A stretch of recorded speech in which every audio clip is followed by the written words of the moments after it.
నేను వెళ్ళే మార్గము నా యేసుకే తెలియును.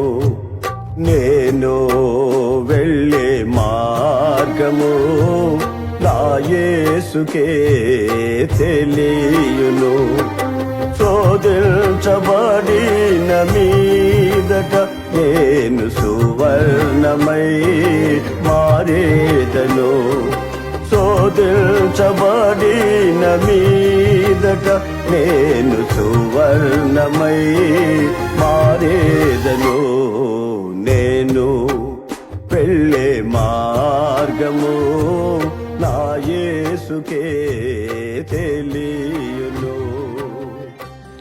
ఎడారిలో ప్రవాహములు. యేసు యోర్దాను నుండి పరిశుద్ధాత్మ పూర్ణుడై తిరిగి వచ్చి అపవాద చేత 40 దినములు శోధింపబడినట్లు ఆత్మచేత అరణ్యమునకు నడిపించబడెను.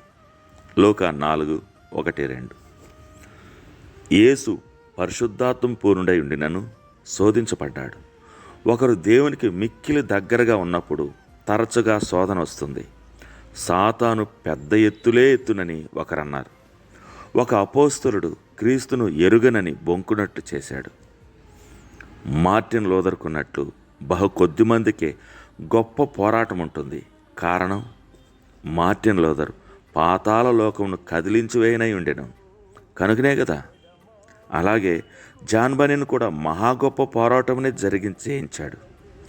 ఒకనికి దేవుని ఆత్మ అధికంగా ఉంటే అతనికి అపవాదితో అధికమైన పోరాటాలుంటాయి. దేవుడు శోధన రానిచ్చుటకు మంచి కారణం ఉంది. గాలి తుఫానులు చెట్టును పైకి లేపి దాని వేలను పెళ్లగించి వాటిని మరింత లోతుగా స్థిరంగా నిలవబడగలిగేటట్లు చేస్తున్నాయి.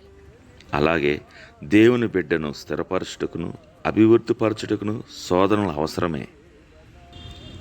సాతాను అనేక రీతులుగా నిన్ను తన వైపు ఆకర్షించుకోవాలని చూసినప్పుడు నీవు క్రీస్తును హత్తుకొనినట్లును క్రీస్తు నిన్ను హత్తుకునేటట్లు రుజువడానికి శోధనలే సరైన సాధనములు.